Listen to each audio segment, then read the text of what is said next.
What's up, Bears fans? So for the first time in almost 5 years, the Chicago Bears are in sole possession of first place in the NFC North. Just think about that. It's first place in the NFC North. Like, it seems crazy to even hear those words because we've just been in last place and we've been trashed for so freaking long. So it's just amazing to hear that, and I'm enjoying every second of it. You guys should too.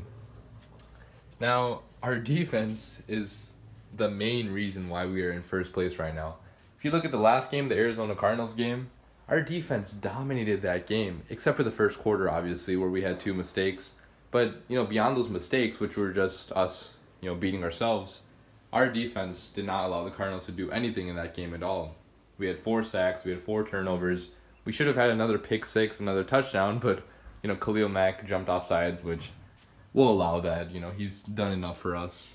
But, our defense is just the best in the league right now, and that's why we are in first place. Our offense, though, on the other hand, is not nearly on the same level as our defense. And if you guys saw my last prediction video, I was way too overconfident in our offense because, I thought that Mitch Trubisky would have his breakout game in the last game, and that couldn't have been further from the truth. He had a pretty terrible game again. And, I've heard a lot of Bears fans right now getting really, upset at Trubisky, getting upset at this offense. But we got to keep things in perspective, and we have to realize that, it's way too early to hit the panic button. If he's still doing these mistakes, if he's still, if our offense is still this bad, week 7 or week 8 or like week 10, then it's time to hit the panic button. But right now, it's just far too early. Trubisky is still a raw quarterback. We have to remember that. He did not start that many games in college, and the games that he started last year, he didn't really do much of anything because John Fox didn't let him do anything. He just handed the ball off to Jordan Howard pretty much, every play.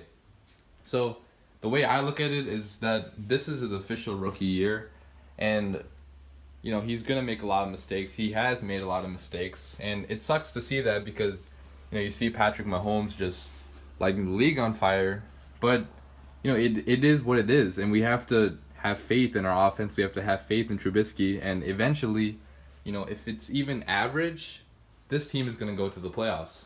Like, there is no question about it. Our defense is so good. If our offense is just a little bit better, or at least average, we're going to have a lot of success. So for week 4, we have a home date with the 2-1 Tampa Bay Buccaneers and Ryan Fitzmagic.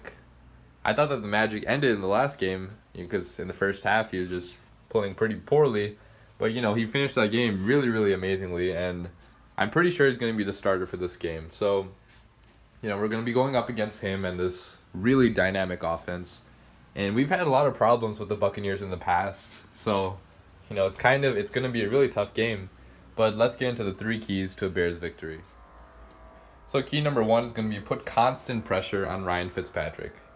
You saw in the last game, if you watched the Monday Night Football game with the Steelers and Buccaneers, that when the Steelers put a lot of pressure on Ryan Fitzpatrick, he was making a lot of mistakes. Like, he threw 3 interceptions, he had a pick 6, and he just did not look like himself. Now, the Steelers do not have the defense that we have. So if the Steelers can do that, I'm sure if our pass rush can get to him, to Fitzpatrick, we can force him to make a lot of mistakes.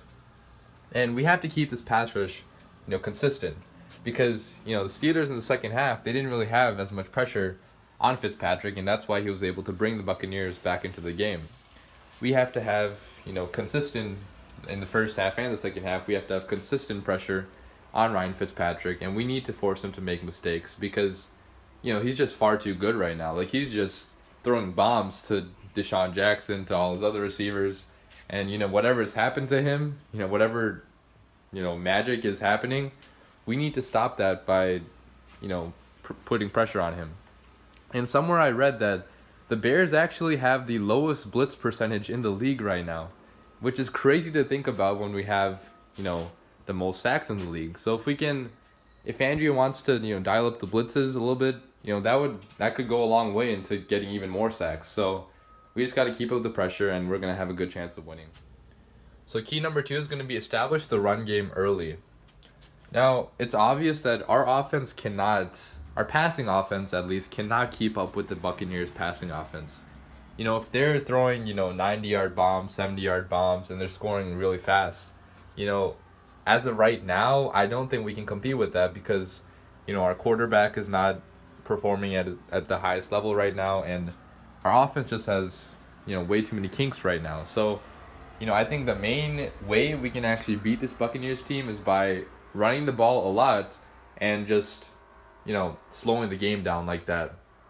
Jordan Howard has not had a 100-yard rushing game yet this season, which is pretty crazy because he's had so many of those games in the past 2 seasons.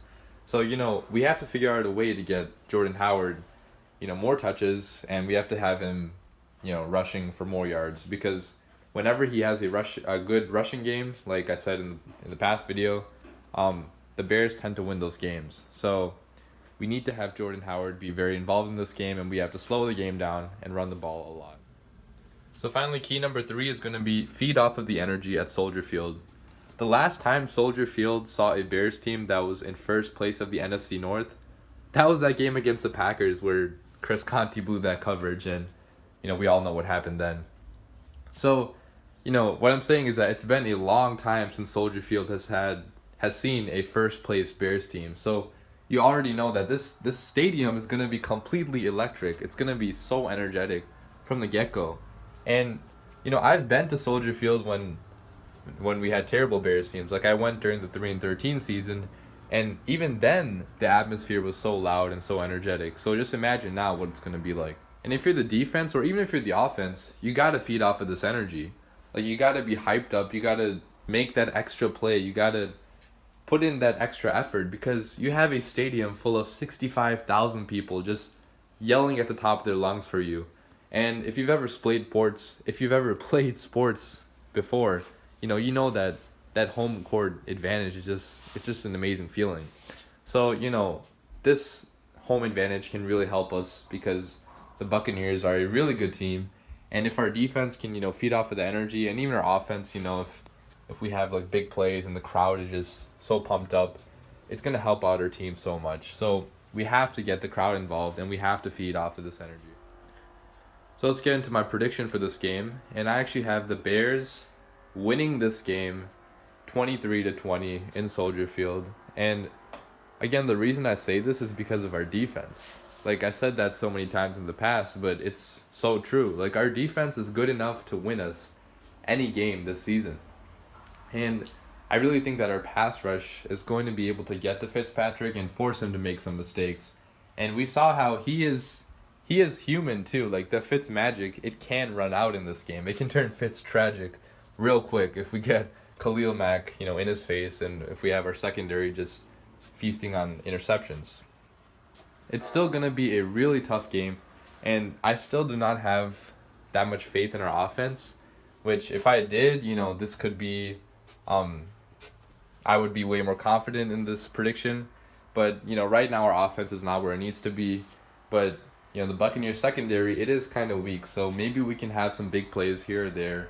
Our defense can feast on, this team, and we can win this game. The MVP of this game, I actually have being Roquan Smith. I think he gets a forced fumble. I think he gets, a lot of good tackles, and I think he's going to be all over the field. And he's just that type of linebacker that can do it all. So I think it's going to be his, coming out party. And the Bears are overall going to have a good game, and we're going to win this game. So that's going to wrap up the video. Leave your comments down below. I want to know what you guys think about the game, what the score is going to be, who the MVP is going to be, and so on. Also, let me know if you think the Fitzmagic is going to continue or if it's going to turn Fitztragic. So, like I said earlier, this is going to be a really tough game, especially for the Bears defense because, this is the toughest offense we've faced since week 1. So, if we can pass this test, if our defense can pass this test with flying colors and we can win this game, it's going to be such an amazing time to be a Bears fan. It already is, but it's going to get even better. 3-1, let's get it. Bear down.